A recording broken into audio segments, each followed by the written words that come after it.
Hello everyone, this is Mary Ann. Welcome to my channel, More Than RN. This is the part 4 of my vlog, Nursing My Ticket to America. In this video, I'm going to share the struggles of being a new nurse working in America. The communication barriers, dealing with difficult staff, and how I found my confidence in a new working environment. Starting as a new nurse in America wasn't easy. I struggled with communication, felt intimidated, and even dealt with workplace bullying. I thought the hardest part was getting into America until I actually started working. Imagine being a new nurse and trying to fit in, but feeling like everyone is watching because I'm new. So this is my story as a brand new nurse in the unit. I work in a nursing home with 364 bed capacity in a rich area in the Bronx. It was owned by the Franciscan Sisters. In year 2000, it was sold to the French nuns. And in 2017, it was bought by private people. In 2020, during the pandemic, I moved to another facility which is nearer my house. Working in a nursing home as a new nurse, I was assigned to a 33-bed unit. There are two sides of the building, the south and the north. The south side has only 33 beds, meaning the capacity is 33 patients. 1989, when I just started, I started in November, so I will be talking mostly for the year 1990. In 1989 and 1990, the staffing was great. Monday to Friday, there are 2 nurses, one doing medication, and one doing treatments, doing wound care. The one who's doing wound care is kind of, the charge nurse. And the one doing medication is purely giving medications to 33 patients. Or sometimes there's some vacant beds. So we have like 30 or 31. And we have a head nurse. The head nurse is the one who managed the whole unit and who gives assignment to the nurse's aide. In that time, we have 33 patients and we have 5 nurses' aides in the morning. In the evening, there's 1 nurse and there are 3 nurses' aides. Night, there's 1 nurse and 2 nurses' aides. So I will be talking the morning shift because as a new nurse, I really encourage to do morning shift because you will learn a lot during morning shift. That's where the action during morning shift. When you get more confident and better, you can go to the evening and night shift. So in the morning shift, either I'll be the medication nurse, and to give medications to 33 patients wasn't easy. Medications are assigned 8 o'clock, 12 noon, or 4 o'clock, 8 o'clock, and 12 midnight. Depends on the medication of the resident. Some medications can be taken only once a day, some are twice a day, some are 3 times a day. Depends on the frequency of the medication. But at 8 o'clock, medication has to be given. And our policy during that time, and I think it was the state policy, and even until now, you can give medication 1 hour before and 1 hour after. The 8 o'clock medication has to be given by 9 o'clock. You cannot be giving your 8 o'clock medication at 11. The job of the medication nurse was not easy because there's a lot of medications to be given. One patient can have 6 medication or 8 medications. Some have only 1. And the other nurse is doing wound care, making phone calls, making appointments, and like that. And the head nurse is in charge of the unit, just overseeing things are done. But during Gulf War, everything changed. The staffing changed. So instead of having 2 nurses, there's only 1 nurse in the unit plus the head nurse. It was not easy. And then nurses' aid were cut down into 4. So out of 5, they become 4. And then in the evening, it went down also. Usually in the evening, there's 4, not 3.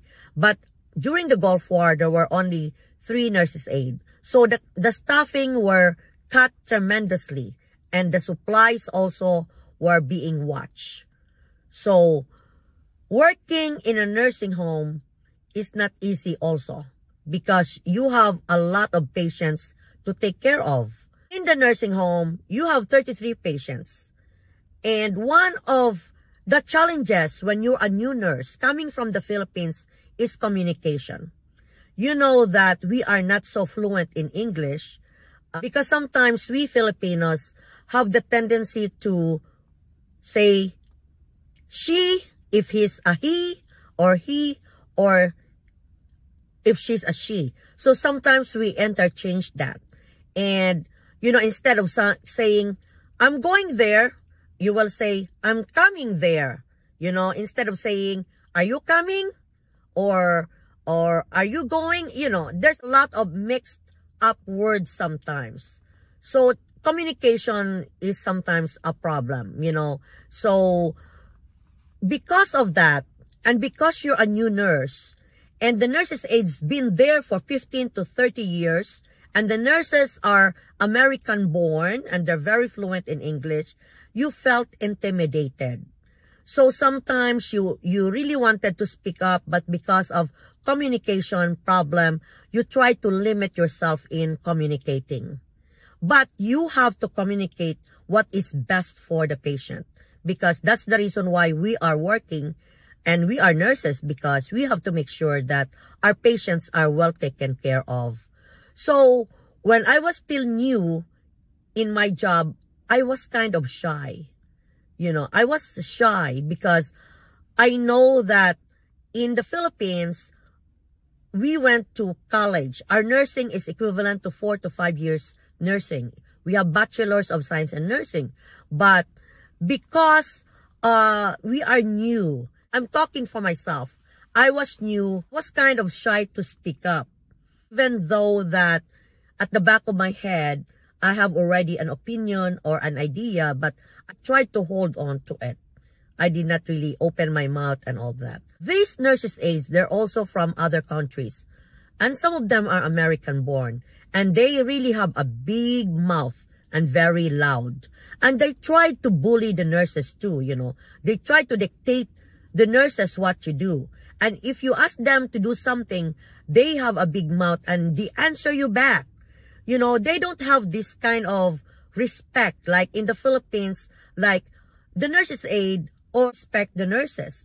And the doctors are well respected. In this country, I noticed that with the nurses or the nurses' aide, they respect the doctors, but it's just like, it's not a big deal, you know. In the Philippines, we have to stand up and give the chair to the doctor.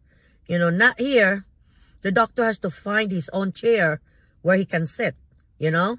So, communication was one of my challenge. And I felt intimidated.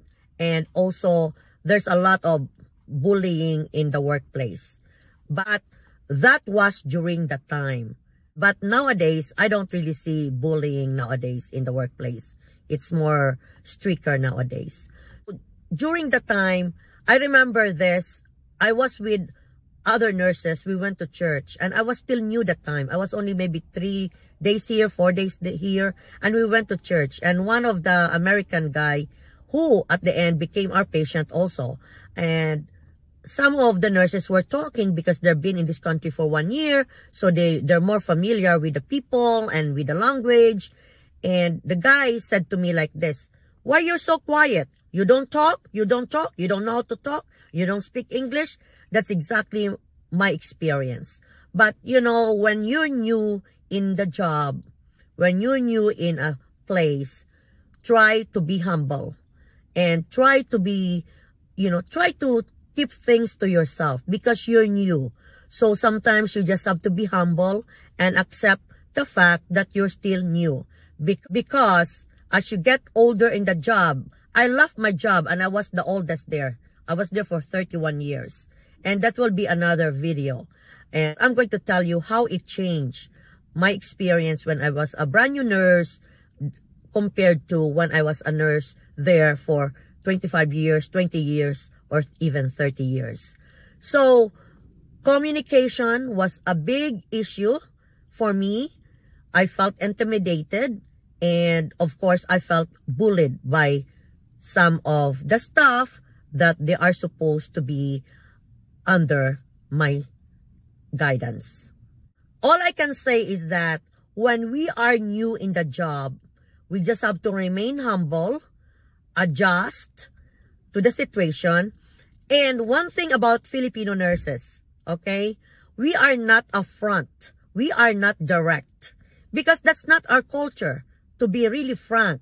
Because we are considering also the feelings of other people. So most of us, we vent to other nurses. We talk. So that's common to Filipinos. And you can say it, if you want to say it as a gossip, but we don't tell the person directly, you're rude to me, or you don't talk to me like that again when you're a brand new nurse. But now I can say that. I can say that in my job. If somebody's rude to me or somebody's trying to disrespect me and I know nobody will, I can easily pull that person in one side and say, I did not appreciate what you said to me. So that will be now. So anyway, during the time, we just ventilate our feelings, our challenges to each other because we live in the dorm, a lot of Filipino nurses there. But those people who try to talk to us loud and try to bully us, after 5 years, after 10 years, they totally changed. They became our friends. So sometimes they just test us. You know, when we're new from another country, they see that we are coming from a third world country, but they forgot that we went also to college for 4 years, for 5 years. We're educated. We have our bachelors in nursing, and eventually they became our friends. So let's be patient because everything has its own time. Time will come that people will respect you. To share this quickly, because it really stuck in my mind. We used to have a director in dietary. She was a young Jewish person, very pretty. And I noticed that she dressed up like an old woman. And you know, she resigned. And I only realized what she said to me. On her last days in the job, you know what she said? Marianne, you know, I try to dress like an older person because I'm very young. Notice that my boss don't like me and don't respect me. The reason, so she said, the reason why I'm really dressing like an older person because I wanted people to respect me. Because when you're young, people don't really respect you. You know, but when you're old, but when you're older, people tend to respect you. So as age goes on, I noticed that also, that people respect you more when you're a little older. So just be patient when you're young and just be humble and do not fight with anybody. You can answer them, but do not disrespect them also. You get more things done by being nicer. So anyway, I'm going to church now and I'm going to end this vlog and see you in my next video. I also have a playlist of all my vlogs and please subscribe to my YouTube channel. Thank you very much. Bye.